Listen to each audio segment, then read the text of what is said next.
Assalamualaikum warahmatullahi wabarakatuh. Kami dari kelompok 3 akan mempresentasikan hasil diskusi kelompok kami tentang pengukuran dan pengendalian air tanah. Sebelumnya, perkenalkan kelompok kami. Yang pertama ada Fira Melina Nurfadila dengan NIM 134190001. Yang kedua ada Linton dengan NIM 002. Yang ketiga ada Dwi Prasetyani dengan NIM 003. Yang keempat ada Alfi Syarum dengan NIM 005. Dan yang kelima ada Rizka Nabawi Zuhata dengan NIM 007. Adapun materi yang kami bahas tentang pengukuran dan pengendalian air tanah, yaitu yang A. Pengukuran air tanah di lapangan, yang B. Pengukuran laboratorium air tanah, yang C. Pengendalian eksperimental kelembaban tanah, yang D. Masalah irigasi. Selanjutnya akan dibahas oleh teman saya, Fira. Yang pertama adalah pengukuran air tanah lapangan. Ke-1, neraca air tanah. Pengukuran perubahan penyimpangan air tanah biasanya digunakan untuk memperkirakan evapotranspirator. Persamaan neraca air adalah delta W sama dengan P dikurangi O ditambah U ditambah T. Yang kedua, masalah pengambilan sampel. Sulit untuk mendapat perkiraan yang dapat diandalkan untuk tentang perubahan kadar air tanah di seluruh zona perakaran karena variabilitas vertikal dan horizontal yang besar dalam distribusi air tanah di lapangan. Kadar air seringkali bervariasi secara drastis dalam jarak pendek. Yang ketiga, pengukuran langsung kadar air tanah. Pengukuran dasar kadar air tanah dilakukan pada sampel tanah dengan berat atau volume yang diketahui. Kadar air dinyatakan sebagai gram air per gram tanah kering open atau gram air per sentimeter kubik tanah kering open. Berikut adalah tabel air tanah dari berbagai tekstur pada potensi matriks 0,3 dan 15 bar pada layu permanen pertama. Nilai kandungan air dalam persentase berat kering. Untuk selanjutnya, keempat, pengukuran potensi matriks. Beberapa teknik yang digunakan untuk memperkirakan kadar air tanah benar-benar mengukur potensi matriks, baik secara langsung maupun tidak langsung. Dua yang terpenting dari ini adalah satuan hambatan listrik dan tensiometer. A. Balokan listrik, B. Tensiometer. Yang kelima, pengukuran potensi air tanah. Metode pengukuran air tanah di lapangan yang menggunakan blok berpori dan tensiometer dapat digunakan untuk mengestimasi komponen matriks, tetapi tidak untuk komponen osmotik dari total potensi air tanah. Tekanan dan potensi gravitasi biasanya dapat diabaikan, tetapi potensi osmotik mungkin penting di tanah yang sangat subur dan di daerah kering di mana garam menumpuk. Sayangnya, saat ini tidak ada metode yang sepenuhnya cocok untuk pengukuran rutin total potensi air tanah di lapangan.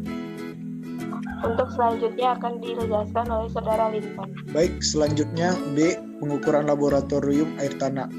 Meskipun teknik yang telah dijelaskan dapat digunakan di laboratorium atau rumah kaca, teknik tersebut dimaksudkan terutama untuk pengukuran lapangan. Teknik-teknik ini biasa digunakan untuk mengembangkan kalibrasi antara kadar air dan komponen potensi air tanah di tanah yang rendah garam dan juga berpotensi air. Yang pertama, pengukuran potensial air tanah. Di tanah yang rendah garam, potensial air pada dasarnya sama dengan potensi metrik atau kapiler. Dan pengukuran lapangan dengan tensiometer memberikan indikasi yang berguna tentang potensi air total dalam kisaran lebih tinggi dari min 0,8 bar. Yang kedua, pengukuran potensial matrik. Pengukuran laboratorium dari potensi kapiler atau metrik hampir selalu dilakukan dengan pelat tekanan atau peralatan membran tekanan yang dikembangkan terutama oleh Richard.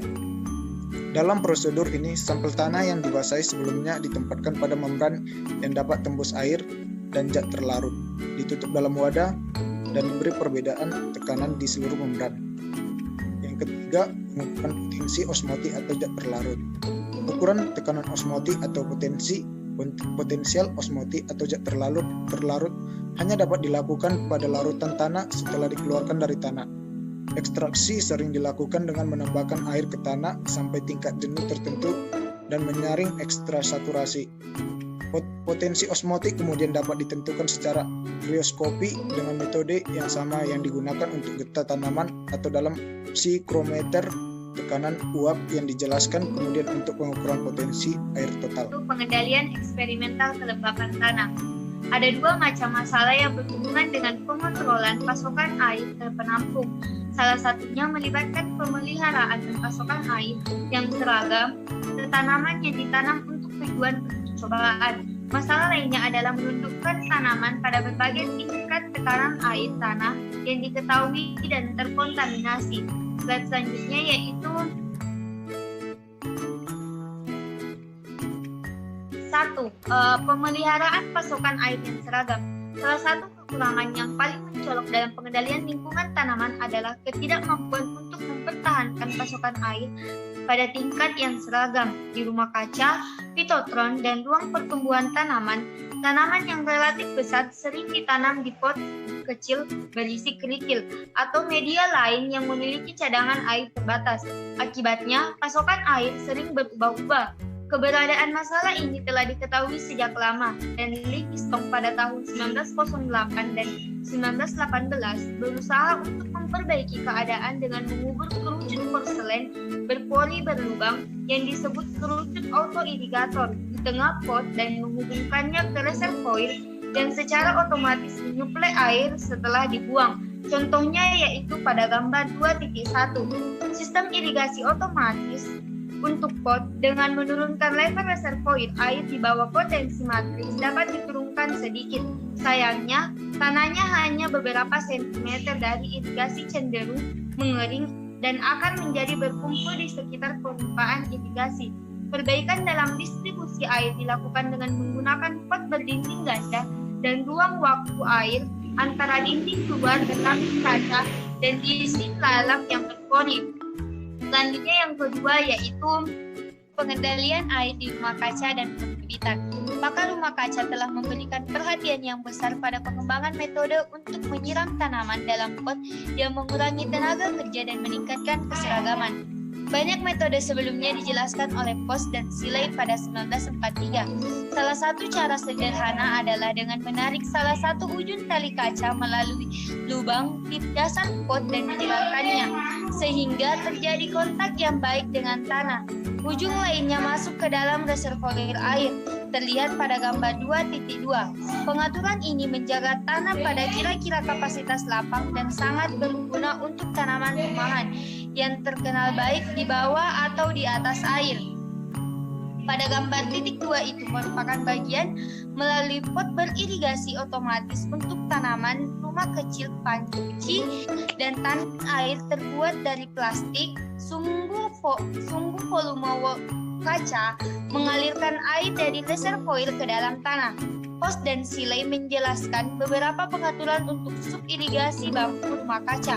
Yang paling umum menggunakan bangku tanah air dengan dasar berbentuk V sekitar 2 inci dalam dengan setengah ubin atau potongan palung atap terbalik di bagian bawah untuk menyediakan saluran untuk pergerakan air. V diisi dengan pasir atau kerikil halus dan pot yang berdiri di atasnya disuplai dengan air dengan kapilaritas. Slide selanjutnya yaitu air dapat didistribusikan sepanjang bangku melalui selembar pipa plastik yang dilubangi dengan interval 6 inci. Sebuah diagram pengaturan seperti itu ditunjukkan pada gambar di sebelah yaitu gambar 2.3. Bangku rumah kaca beririgasi otomatis, pot-pot berdiri di atas pasir yang dibasahi oleh air dari reservoir air dengan ketinggian tetap yang disuplai melalui sepotong selang berlubang yang memperpanjang panjang bangku. Penyediaan air agak berbeda dengan ketebalan dan tekstur lapisan pasir di atas terpal plastik. Berbagai bentuk subirigasi dijelaskan oleh Post dan Seeley pada 1913 dan oleh Institut Nasional Teknik Pertanian di Inggris. Yang ketiga yaitu mengenai pemeliharaan tingkat tekanan yang pasti. Salah satu masalah yang paling menyusahkan dalam penelitian hubungan air tanaman adalah pemeliharaan tanaman yang tumbuh di tanah pada tingkat potensi air yang seragam lebih rendah dari kapasitas lapang. Dalam literatur yang lebih tua, eksperimen sering dijelaskan di mana tanaman dikatakan telah ditanam di tanah yang dipertahankan pada kandungan air yang sewenang-wenang seperti 10, 20, maupun 30% dari berat kering tanah. Pada beberapa persentase yang masalah ini. Slide selanjutnya akan dijelaskan oleh Saudara Rizka Nabawi Hatta. Lalu D, masalah irigasi. Irigasi tanaman adalah contoh pengendalian air tanah dalam skala seluas mungkin. Irigasi yang sukses dan efisien melibatkan banyak masalah yang membutuhkan pengetahuan tentang teknik, hubungan air tanah, fisiologi tanaman, dan karakteristik tanaman tertentu yang dialiri. Ada 3 macam masalah irigasi, yaitu waktu pengairannya. Yang kedua, aerasi dan drainase tanah. Yang ketiga, ada penumpukan garam. Yang pertama, waktu pengairan. Karena kekurangan tenaga kerja dan permintaan pengomposan untuk persediaan yang terbatas, ada kebutuhan yang meningkat untuk mengairi seefisien mungkin. Situasi ini menekankan Neon untuk menggunakan metode ilmiah untuk memutuskan kapan dan berapa banyak mengairi tanaman. Terdapat 3 pendekatan umum untuk menentukan waktu yang tepat untuk irigasi. Yang A, pengukuran air tanah. Metode tradisional untuk menentukan kebutuhan irigasi adalah dengan menggali ke dalam tanah dan memutuskan dari penampilan dan rasanya apakah air harus diterapkan atau tidak. Yang B yaitu tekanan air tanaman. Tanaman semai adalah indikator terbaik untuk kebutuhan irigasi. Pertumbuhan tanaman dikendalikan oleh tekanan air internalnya. Dan indikator terbaik untuk kebutuhan irigasi adalah penurunan potensi air jaringan tanaman. Karena pengukuran potensi air dan defisit air biasanya tidak praktis di pertanian atau perkebunan buah, dapat cara lain dilakukan untuk metode ini. Yang ketiga C yaitu penggunaan data evaporasi. Ada peningkatan minat pada waktu irigasi dari data meteorologi. Hal ini membutuhkan data tentang kapasitas penyimpanan air yang tersedia di zona akar tanaman yang sedang dipertimbangkan dan laju evapotranspirasi dan curah hujan selama musim tanam. Yang kedua yaitu aerasi dan drainase tanah. Pentingnya aerasi tanah yang memadai untuk pertumbuhan dan fungsi akar yang baik dengan cara membanjiri tanah permukaan dan menghasilkan setidaknya penurunan sementara pasokan oksigen ke akar. Irigasi cekungan yang sering digunakan pada pohon mungkin paling buruk dalam hal ini, tetapi irigasi alur juga mengurangi suplai oksigen. Penyimpanan dengan kecepatan sedang seharusnya menyebabkan gangguan yang paling kecil pada pertukaran gas, kecuali jika dilanjutkan cukup lama untuk menjenuhkan tanah. Sekian dari kelompok kami. Apabila ada salah kata dan apabila ada yang ingin bertanya, silakan bertanya pada kolom komentar. Wabillahi taufiq wal hidayah. Wassalamualaikum warahmatullahi wabarakatuh.